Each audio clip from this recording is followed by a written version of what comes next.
Civil Service Exam Reviewer. Comprehension. Online education has expanded access to learning opportunities worldwide.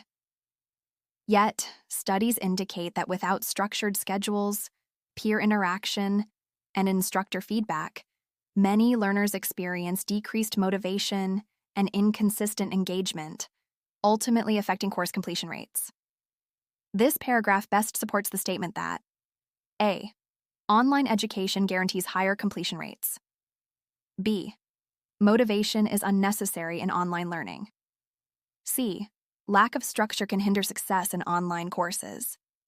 D. Online education should replace traditional schooling. The correct answer is letter C. Lack of structure can hinder success in online courses. The paragraph highlights how insufficient structure leads to lower engagement.